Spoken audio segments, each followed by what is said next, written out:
오신 우리 성도 여러분을 주님의 이름으로 사랑하고 환영합니다. 또한 이 시간 온라인으로도 예배드리시는 우리 성도 여러분도 주님의 이름으로 사랑하고 환영합니다. 우리가 하나님의 은혜에 감사하는 마음으로 또한 그 믿음으로 우리 이 시간 같이 찬양하도록 하겠습니다.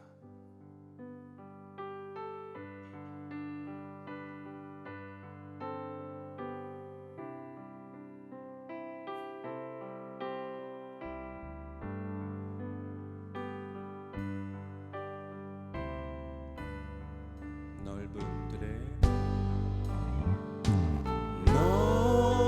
넓은 들에 익은 곡식 황금 물결 뒤치며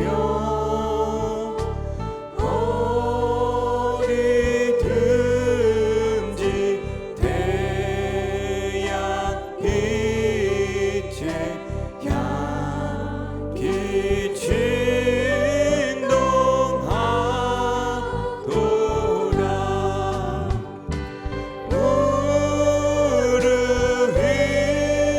무르익은 저 곡식은 낯을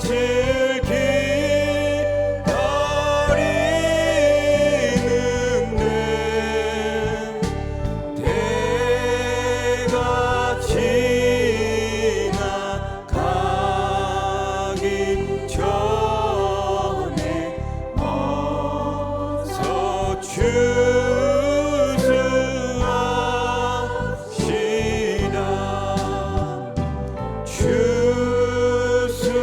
추수할 것 많은 때에 이끝 매우 적으니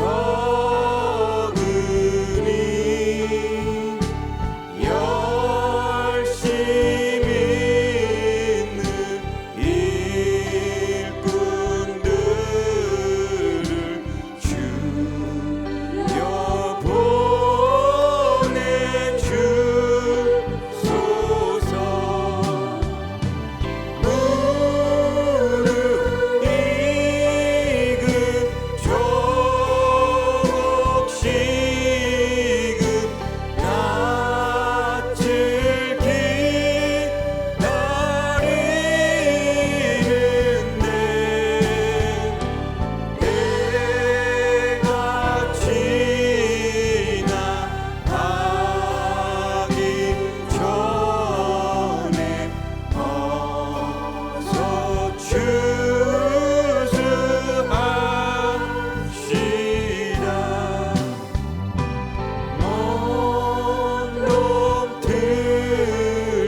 하나님께 영광의 박수 올려드리겠습니다.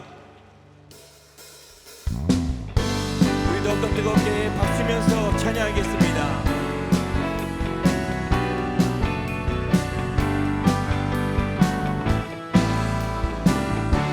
감사로 제사 드리는 자가 감사로 제사 드리는 자가 하나님을 영화롭게 하나니 그 행위를 옳게 하는 자에게 하나님의 구원 보이시리라.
하시는 주님 늘 보여주실 것을 나는 확실히 내가 믿고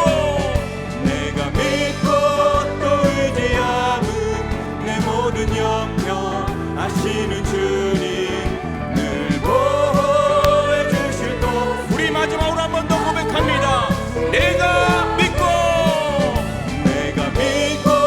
또 의지함은 내 모든 형편 하시는 주님 늘 보여주실 것을 나는 확실히 아네. 우리 하나님께 영광의 박수 올려드립니다.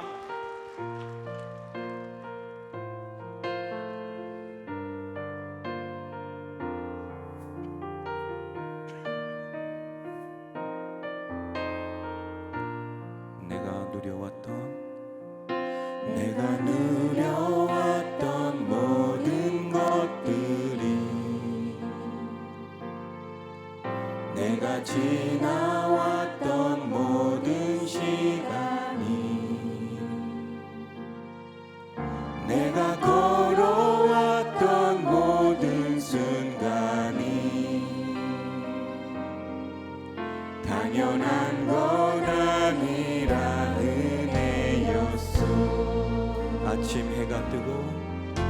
아침 해가 뜨고 저녁에 노을 봄의 꽃향기와 가을의 열매 변하는 계절의 모든 순간이 당연한 것 아니라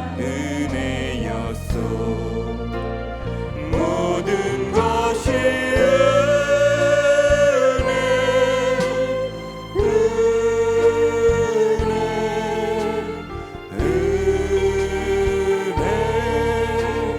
한없는 은혜 내 삶에 당연한 건 하나도 없었던 것을 모든 것이 은혜. 다시 1절 찬양하겠습니다. 내가 누려왔던 모든 것들이 내가 지나왔던 모든 시간이 내가 걸어왔던 모든 순간이 당연한 것 아침 해가 뜨고 저녁에 노을 봄의 꽃향기와 가을의 열매 변하는 계절의 모든 순간이 당연한 것 모든 것이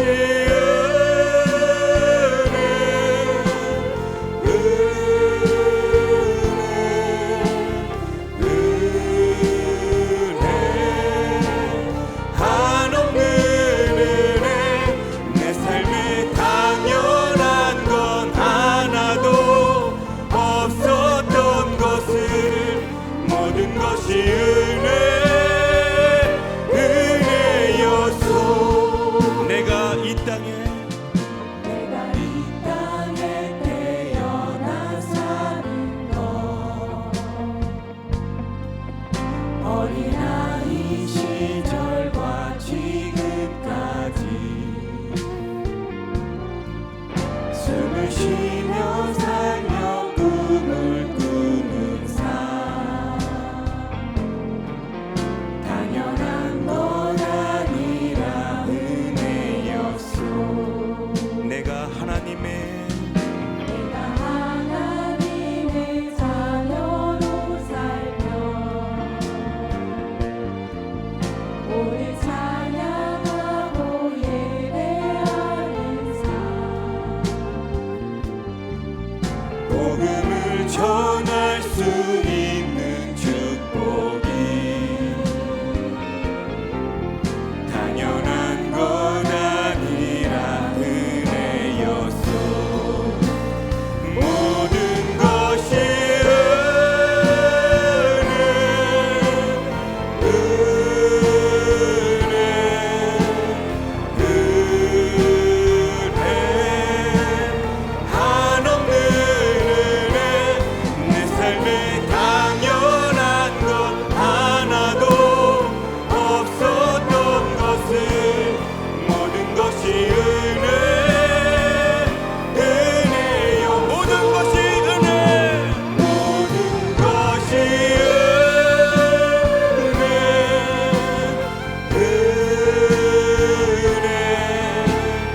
사도신경으로 신앙 고백드리도록 하겠습니다.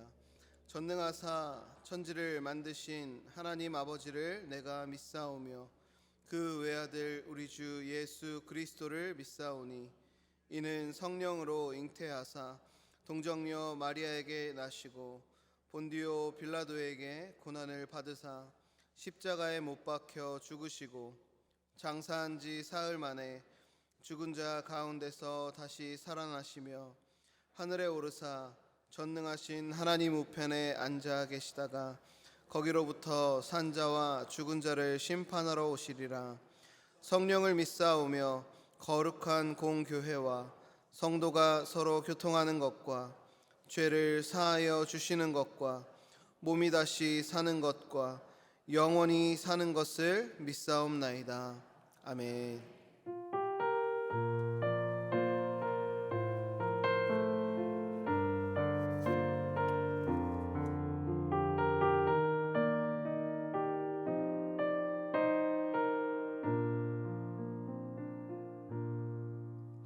우주 만물들을 지으시고 우리 모두에게 풍성한 결실을 거두게 하신 하나님 아버지, 크신 은혜와 사랑에 감사를 드립니다. 추수감사 특별 새벽 기도회로 불러주셔서 찬양과 기도로 예배드리게 하시니 더욱 감사를 드립니다. 이 시간 은혜와 기쁨으로 거룩하신 하나님께 감사로 드려지는 예배가 되게 하심으로 나라와 민족과 교회와 우리들의 가정과 자녀들의 문제를 위하여 기도하며 나아갈 때 주님의 긍휼하심과 도우심이 함께 하심으로 오늘 하루도 예배의 승리자들이 다 되게 하여 주시옵소서. 이 시간 귀하게 세워주신 강신호 담임 목사님을 통하여 말씀 주실 때 살아계신 뜨거운 하나님을 만남으로 취업 준비생과 입시생들이 원하는 회사와 대학에 다 들어갈 수 있도록 도와주시옵고, 한 해 동안 베풀어 주신 은혜에 감사로 드려지는 거룩한 산 제사 위에 주님의 축복으로 가득 채워지게 하여 주시옵소서. 감사를 드려오며 지금도 살아계신 예수님 이름으로 기도드립니다. 아멘.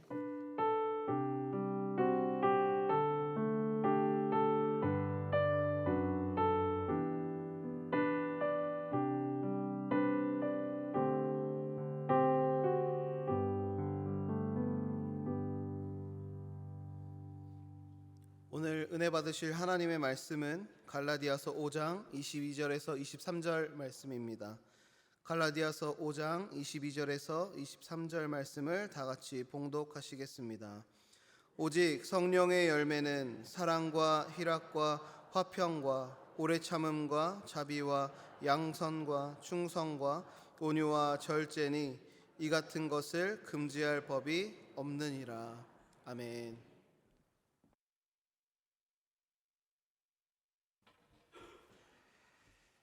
할렐루야. 제가 새벽에 인사를 안 시키는 이유는 아침 일찍 나오시느라고 얼굴에 단장을 못 하셔서 서로 보다가 깜짝 놀랄까 봐 인사를 안 시키는 것이니까 이해하시길 바랍니다. 오늘은 성령의 9가지 열매 8번째 열매인 온유에 대해서 함께 은혜를 나누고자 합니다. 요즘 사회는요, 푸대접 받지 않으려면요 약하게 살아서는 안 됩니다. 목소리가 큰 사람이 이긴다라는 말이 있는 것처럼 내가 당연한 권리를 누리기 위해서는요 조금 거칠고 터프하게 그렇게 살아가야 합니다. 목소리를 내야 하고, 약한 모습을 보여서는 무시당하기가 쉽습니다. 저는 그 아내와 함께 마트에 가거나 아니면은 인터넷 쇼핑을 통해서 물건을 산 다음에 마음에 들지 않으면 바꾸러 가야 되잖아요. 근데 요즘은 다 이렇게 리펀이라 그래서 다시 다 바꿔줍니다. 그런데 그 점원한테 미안한 마음이 들거나 아니면 그 매장 사장한테 죄송한 마음이 들어서 그걸 바꾸러 가는 걸 잘 못해요. 그냥 사놨으면은요 그냥 써버리고 맙니다. 괜히 미안해요. 그래서 가서 이거 바꿔주세요 하는 말을 하는 게 굉장히 미안해요. 저는 제가 설교할 때나 큰 소리 치지 어디 가서 큰 소리를 내지 못할 때가 많습니다. 여러분들이 잘 아시다시피 제 아내가 목소리가 엄청 작아요. 모기 소리 같아요. 그래서 어디 음식점에 가서 사장님 물 좀 주세요 그러면은 사장님이 못 들어요. 그냥 지나갈 적에 저기요 그런데도 못 들어요. 그래서 조금은 강하게 보일 필요가 있겠다 싶은 생각도 듭니다. 행색이 너무 남루해도 안 되고 조금 똑똑해 보여야 하고요, 약해 보이지 않도록 몸도 건강해야 합니다. 그리고 우리가 가지고 있는 것을 은근히 자랑함으로 다른 사람들이 함부로 대하지 못하도록 그렇게 우리 자신을 그렇게 만들어 가야 합니다. 저는 고등학교 사춘기 때 담임 선생님이 좀 잘못하신 게 있었어요. 그래서 담임 선생님한테 상처를 받고 제 스스로 강해지기 위해서 이 담임 선생님이 나를 굉장히 조금 깔보구나, 그렇게 생각을 하고 좀 내 스스로 강해지기 위해서 다른 사람들에게 무시받지 않기 위해서 학교에서 싸움을 제일 잘하는 태권도부에 들어갔어요. 제가 싸움을 잘하기보다는 태권도부에 있으면 다른 사람들이 함부로 저를 대하지 못할 것 같아서 그렇게 태권도부에 들어갔습니다. 얌전하고, 그래서 다른 아이들이 건드려도 가만히 있으면 계속 무시를 당하게 되니까 저를 좀 보호해 줄 수 있는 단체가 있으면 좋겠다 싶어서 그렇게 한 것 같아요. 이 땅에 살면서 유약해 보이거나 아니면 온순하고 얌전하면 남에게 계속 당하는 삶을 살게 될 것 같은 생각이 듭니다. 그래서 조금은 거칠고 큰 목소리를 내서라도 남들에게 무시당하지 않고 자신의 것을 지켜나가는 것이 세상을 살아가는 지혜라고 생각하기도 합니다. 그래서 성령의 열매인 온유는 현대인들에게는 별로 맞지 않는 이미지 같아 보입니다. 온유한 사람은 세상에서 성공하지 못할 것 같아요. 자기 목소리 못 내고 그냥 당해야만 하고 얌전해야만 하고. 그런데 교회에서도 마찬가지로 생각하고 있는 것 같습니다. 교회에서도 세상과 마찬가지로 약한 모습을 보이면 무시를 당할 뿐만 아니라 쉽게 이용을 당할 것만 같아요. 동네 북이라고 무슨 일이 있을 때마다 나만 부르는 것 같아요. 일하라고, 헌신하라고, 헌금하라고 나만 부르는 것 같아요. 굳은 일 다 시키고 때마다 날 불러서 일 시키고 하나님에게 헌신하게 하라고 강요하는 것이 당연하게 생각하는 것처럼 보입니다.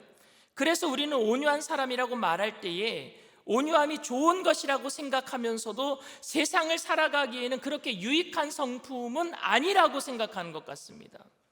왜냐하면 온유한 사람에 대한 이미지가 유약한 사람, 얌전한 사람, 우유부단하고 자기 주장에 강하지 못한 사람이라고 생각하기 때문입니다.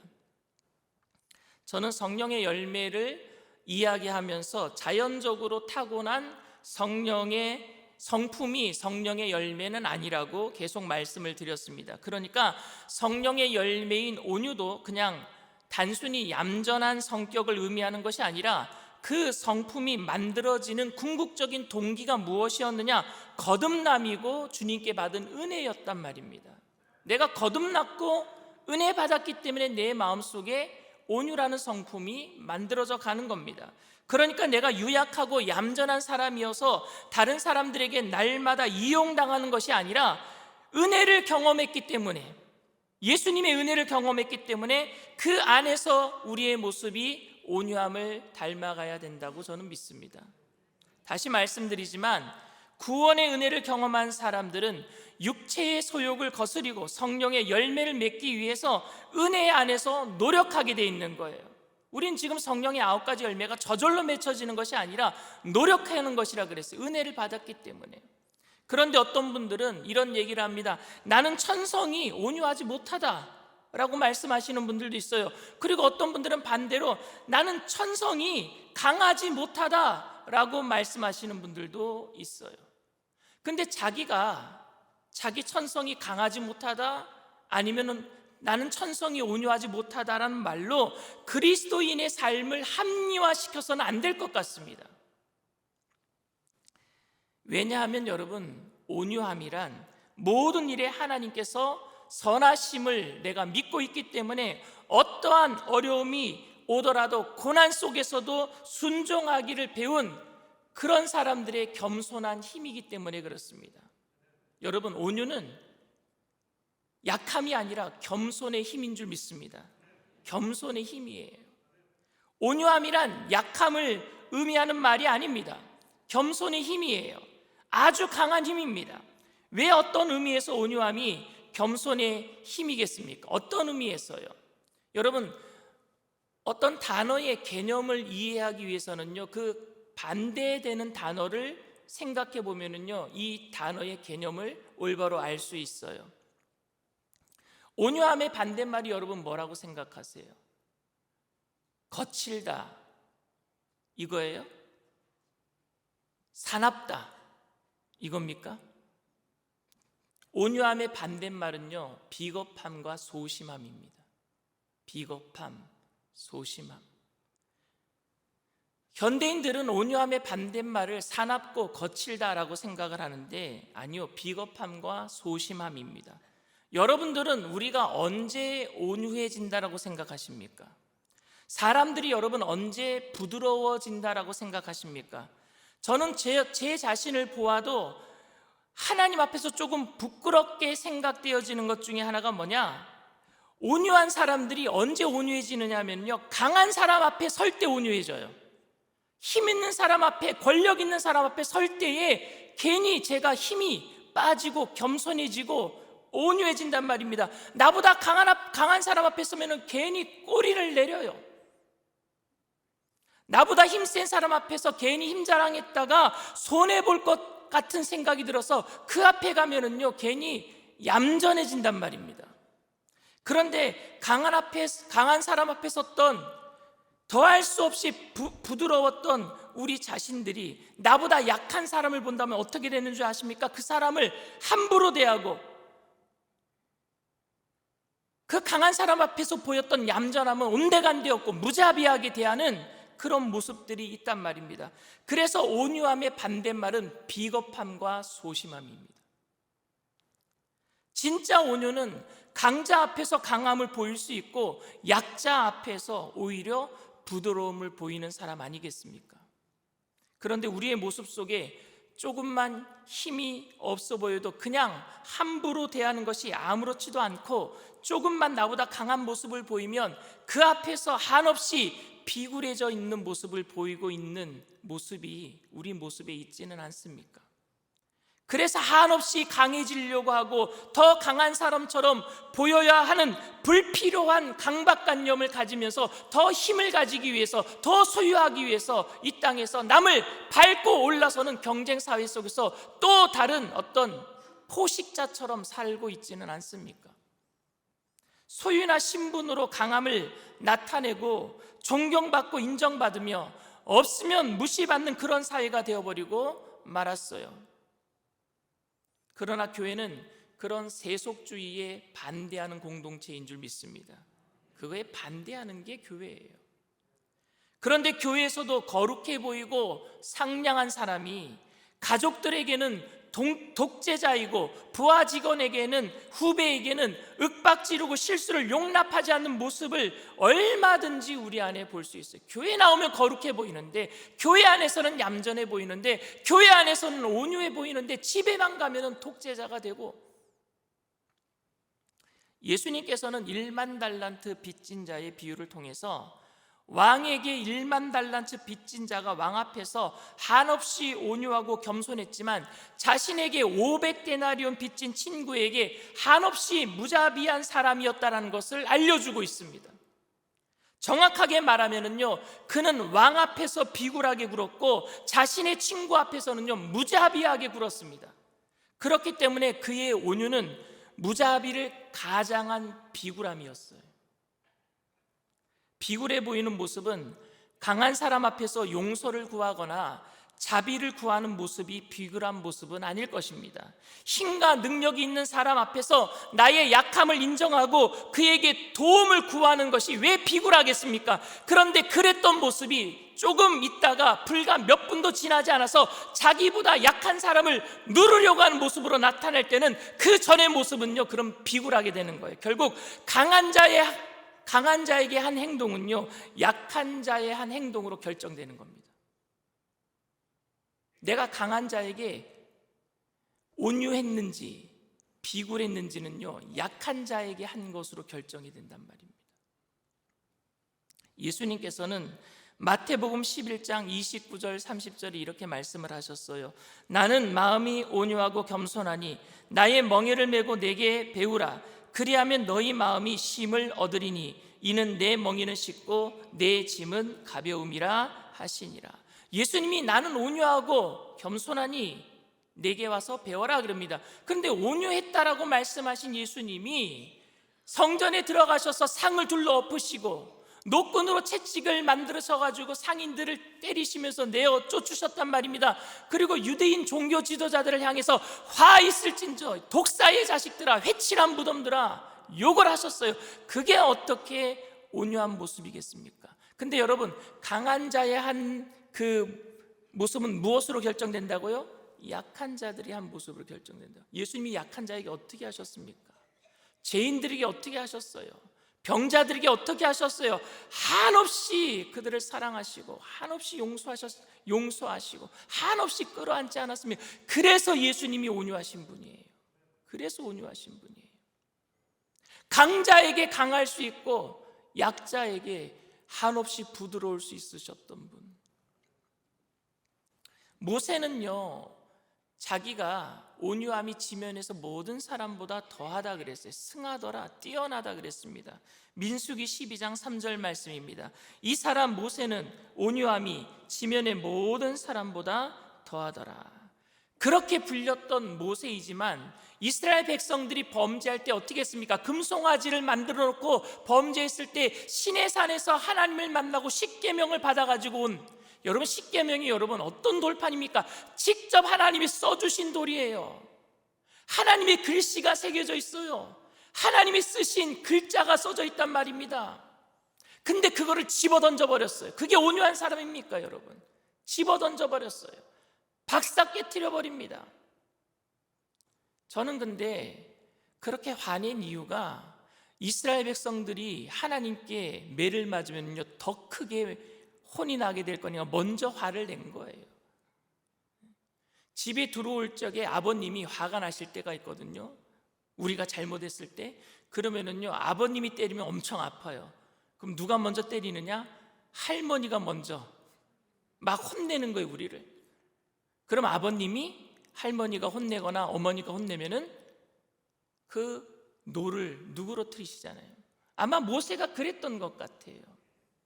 그럼에도 하나님은 화가 나셨어요. 이스라엘 백성들을 불로 진멸해버리고 모세만, 너를 다시 민족 만들어주겠다, 모세에게 달콤한 이야기를 하십니다. 아마 모세를 시험하셨던 것 같아요. 정말 진정한 리더자인가? 근데 그때 모세가 어떻게 얘기합니까? 하나님, 저들을 불로서 진멸하시려면 차라리 내 이름을 하나님의 생명책에서 지워버려 주십시오, 이렇게 얘기합니다. 출애굽기 32장 32절 말씀입니다. 그러나 이제 그들의 죄를 사하시옵소서. 그렇지 아니하시오면 원하건대 주께서 기록하신 책에서 내 이름을 지워버려 주옵소서. 모세가 온유한 것은요, 하나님 앞에 당당하게 백성들의 죄를 대신해서 당당하게 나설 수 있었기 때문이에요. 하나님이 얼마나 강한 분입니까? 근데 그분 앞에 자신의 권리를 포기하면서까지 백성들, 약자들을 위해서, 그들을 위해서 나갔단 말입니다. 그래서 모세를 온유하다라고 말하는 거예요. 모세의 온유함은 강자 앞에서 약하고 약자 앞에서 강한 모습이 아니었습니다. 오히려 그 반대였었습니다. 모세의 온유함은 개인의 권리와 유익을 위한 것이 아니라 공동체의 유익을 위한 희생이었단 말입니다. 내 것을 챙기고 손해보지 않으려는 지극히 개인 중심적이고 이기적인 생각으로 행한 것이 아니라 항상 오른편에 서려고 했던 모세의 모습이 온유함입니다. 그렇기 때문에 여러분, 온유함이란 유약한 모습이 아니라, 나약한 모습이 아니라 겸손의 힘인 줄 믿습니다. 자기의 유익보다는 남의 유익을 먼저 생각하고 자기가 당할 피해보다는 남이 당할 피해를 먼저 생각할 줄 아는 너그러움이 바로 온유함입니다. 이것이 이 땅에서 대접받고 살 수 있는 처세술이 아니라 남에게 은혜와 덕을 끼치는 믿음으로부터 시작한 위대한 겸손의 힘인 줄 믿습니다. 온유함이란 자기의 권리를 포기할 줄 아는 여유가 있는 사람이 온유한 사람입니다. 우리나라에도 자기의 권리를 포기하고 모든 것을 내려놓은 사랑의 원자탄 손양원 목사님이라는 분이 계셔요. 사랑의 원자탄. 손양원 목사님은 여수 순천 반란 사건 때에 공산 폭도들에게 두 아들을 잃어버렸어요. 사진에 보면은 첫째 아들 동인이, 둘째 아들 동신이, 그리고 그 두 아들이 죽고 난 다음에 손양원 목사님 돌아가신 다음에 그 두 아들을 죽였던 안재선이라고 하는 사람을 손양원 목사님이 자기 양아들로 삼아버려요. 구명운동을 벌리는 거예요. 두 아들을 죽인 살인자입니다. 공산 폭도예요. 1948년 손양원 목사님의 첫째 아들 동인이는 순천 사범학교 6학년으로 당시 나이가 24살이었고요. 동신이는 순천중학교 2학년으로 19살이었습니다. 해방 후에 늦게 학교에 들어갔기 때문에 이렇게 늦깎이 학생이 된 거예요. 나이가 많았어요. 그런데 그해 10월 21일 자익계열 학생들로 구성된 조선민주애국청년동맹이라는 그 단체가 기독교는 친미적이라서 미국을 좋아하는 단체라서 학생들을 반역죄로 붙잡아다가 다 죽여버리는 거예요. 제일 첫 번째로 붙잡혀온 사람이 바로 동인, 손동인, 손양원 목사님의 첫째 아들이었습니다. 왜냐하면요, 순천 사범학교 기독교 청년 학생 회장이었기 때문에 그렇습니다. 제일 첫 번째로 잡혀왔어요. 그 이어서 손동신 둘째 아들도 잡혀왔습니다. 그리고 그들을 마구잡이로 때린 다음에 순천경찰서 시체가 산더미처럼 쌓여있는 경찰서에서 총살이 쏘 죽여버렸어요. 그 죽인 사람이 누구냐? 안재선이에요. 두 아들의 죽음의 소식을 접한 손양원 목사님은 크게 상심을 했지만 기도 중에 하나님의 사랑을 실천하기로 다짐을 합니다. 그래서 그 두 아들을 죽인 안재선 구명운동을 일으켜요. 구명운동을. 그래서 사형에 있는 사람을 구출해내는 거예요. 그리고 자기의 양자로 입적해버립니다. 이런 말을 해요. 사랑하는 두 아들, 동인과 동신이 앉았던 식탁에 그들을 죽인 재선을 앉히고 조반을 먹을 때에 내 입안에는 밥알이 아니라 모래알이 삼켜진 듯했다. 그렇게 고백한 손양원 목사님은 인간적인 고뇌에서 엿볼 수 있듯이 그는 그래도 하나님의 말씀에 순종하기 위해서 처절한 몸부림을 친 거예요. 온유하기 위해서, 자기 자신의 권리를 내려놓기 위해서. 이것이 바로 온유입니다. 자기의 권리를 말할 수 있고 누구보다도 안재선을 용서해서는 안 된다라고 말할 수 있는 위치에 있었을 때에 그를 용서해 준 것은, 권리를 내려놓은 것은 온유함입니다. 온유에 대해서 더 한 가지 여러분들에게 말씀드리고 싶은 것은, 영어 성경에는요 온유함에 대해서 gentleness라고 되어 있어요. 우리는 여러분 젠틀하다, 신사들을 젠틀맨 이렇게 얘기하잖아요. 영어에서 사람들을 부를 적에 여기 있는 모든 사람들을 부를 때 ladies and gentlemen 이러잖아요. 그 젠틀 할 때 젠틀리스가 영어 성경의 온유함으로 해석을 해서 그렇게 영어 성경에 되어 있습니다. 일반적으로 여러분 온유의 반대말은 거칠고 무례한 행동입니다. 그런데 젠틀리스는 몰상식한 행동이 아닌 아주 지극히 합리적으로 다른 사람들에게 불편함을 주지 않는 매너를 이야기하기도 합니다. 되게 힘 있는 사람은 여러분, 자기에게 권리가 있다라고 생각하는 사람들은 너무 무례할 때가 있어요. 어떤 국회의원이 공항에서 여권을 보여달라고 하니까 내가 누군지 아느냐고, 그래서 물의를 빚은 사건이 있었죠. 내가 누군지 아느냐고. 자기가 권리가 있다고 생각하면은요, 무례해져요. 젠틀하지가 않아요. 기독교가 한국에서 급성장했습니다. 엄청난 성장을 이루었어요. 그리고 많은 힘을 가지게 되었습니다. 선거철이 되면 정치인들이 교회에 찾아와서 꼭 인사하게 만드는 그런 힘을 가진 단체가 되고 말았습니다. 그런데 그 힘으로 조금은 무례해지지는 않았나? 교회가. 우리가 한번 생각해 봐야 될 것 같습니다. 사랑하는 성도 여러분, 우리의 힘은 세상에서 말하는 그런 것들에 있지 않아요. 우리의 힘은 소유와 신분에 있지 않습니다. 우리의 힘은 눈에 보이는 것에 있지 않습니다. 우리의 힘은 허풍과 과장에 있지도 않습니다. 우리의 힘은 오직 예수 그리스도로부터 나오는 줄 믿습니다. 예수님에게서 나오는 거예요. 그 예수 안에 강한 확신과 가치가 있기 때문에 세상에 살고 있지만 우리는 강한 자 앞에서 비굴하지 않고 약한 자 앞에서 무례하지 못합니다. 예수 안에 있기 때문에 힘이 없고 연약한 사람 편에 설 수 있는 여유를 갖게 되기를 바랍니다. 힘이 있지만 무례하게 행하지 않는 그 사랑의 겸손의 힘을 가지고 살게 되기를 바랍니다. 성령의 열매, 온유함이 여러분들의 삶의 여유가 되시기를 주님의 이름으로 축원을 드립니다. 기도합니다. 사랑과 은혜가 풍성하신 좋으신 하나님 아버지, 하나님의 은혜를 감사를 드립니다. 우리가 주님, 온유하신 예수님을 닮게 되기를 원합니다. 나는 온유하고 겸손하니 내게 와서 배워라 말씀하신 그 예수님 안에 우리가 들어가게 되기를 원합니다. 우리가 주님 안에, 주님이 내 안에, 주님은 포도나무에 우리는 가지라고 하셨사오니 주님에게 접붙임을 당한 우리들 성령의 9가지 열매를 맺어가게 하여 주시옵소서. 이 땅을 이기는 힘은 눈에 보이는 힘이 아니라 예수님과 함께 동행하는 힘인 줄 믿습니다.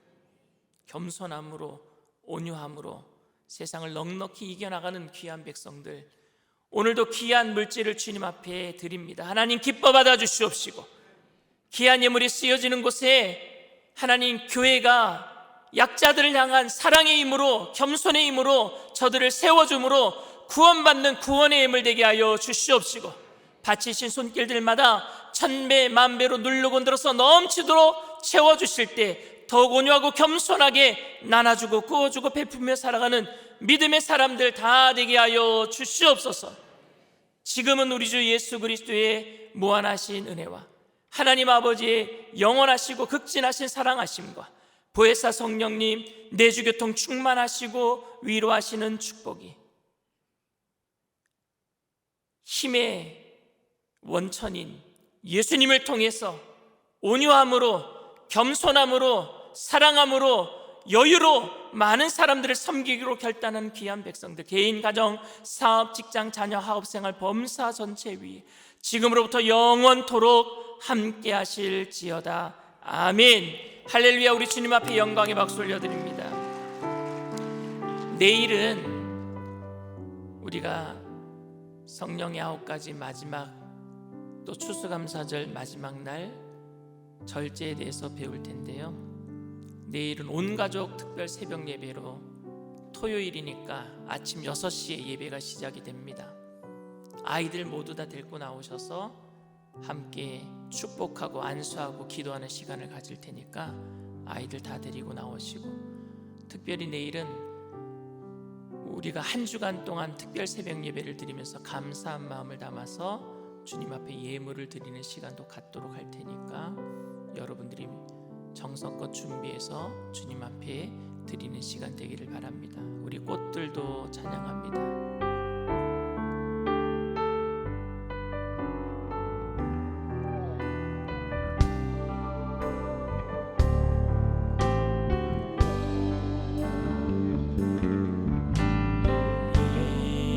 이곳에 생명샘 솟아나 눈물 골짝 지나갈 때에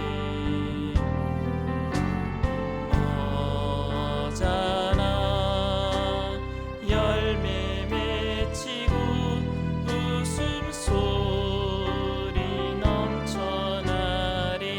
그날에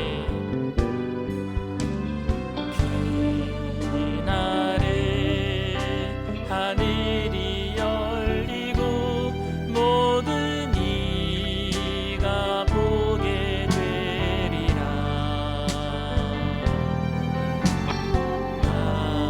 마침내 꽃들이 피고 영광의 주가 오시리라.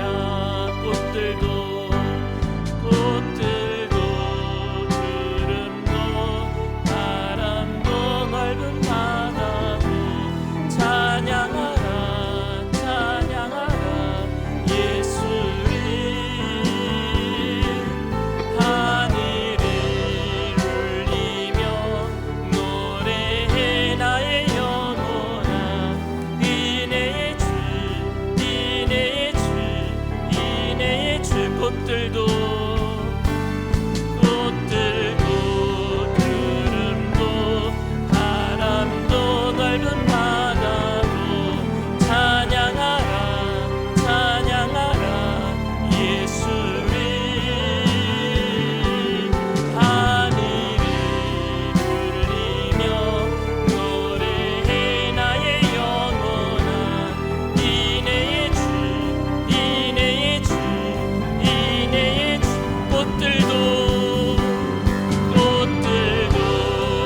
구름도 바람도 넓은 바다도 찬양하라 찬양하라 예수를.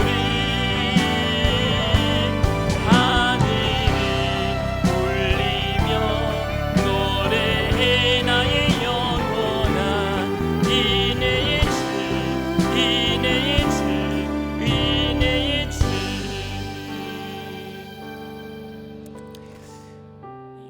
우리나라 그 민요라 그래야 되나요? 뭐 가요라 그래야 되나요? 그런 노래가 있어. 갑돌이와 갑순이는 사랑을 했더래요. 근데 여러분, 을돌이가 아니라 을순이가 아니라 갑돌이에요. 갑순이에요. 그러니까 갑돌이랑 갑순이랑 만나니 서로 갑질만 하는 거예요. 아, 진짜예요. 그래서 싸움이 나는 거예요. 온유한 사람이 없어. 집에 서로 갑질하는 거예요. 갑옷을 입고, 갑옷이 뭡니까? 뚫리지 않는 옷이에요. 을옷을 입는 게 아니라 갑옷을 입어요. 온유는 여러분, 갑질을 내려놓는 거예요. 갑옷을 벗는 거예요. 여러분, 온유의 다른 뜻이 있습니다. 뭐냐면요, 사나운 짐승을 길들여 놓은 상태예요. 사나운 짐승을 길들여 놓은 상태, 그게 온유입니다. 이사야서 35장에 보면 이런 기록이 있어요. 그날에, 오늘 꽃들도 찬양할 때 그날에, 예수님 다시 오시는 그날에 어린아이들이 독사굴에 손을 넣어도 물리지 않고 사자들과 함께 뛰놀고. 이게 뭐예요? 전부 다 뭐가 됐느냐? 온유해진 거예요. 잘 길들여진 상태. 너무 잘 길들여진 거예요. 주님의 성품을 따라서. 진짜 여러분, 신앙은 우리의 모든 갑질, 갑옷을 벗고 자신의 힘을 빼고 자신의 등을 하나님의 등에 기대는 것이 신앙인 줄 믿습니다. 우리의 힘은 주님밖에 없으니까요. 성령님, 오늘 이 시간에 우리가 우리의 갑옷을 벗게 하여 주시옵소서. 우리의 힘을 내려놓게 하여 주시옵소서. 주님만을 의지하기를 원합니다. 잘 길들여진 온유한 사람이 되게 하여 주시옵소서. 우리 주님 세 번 부르고 통성으로 간절히 기도합니다.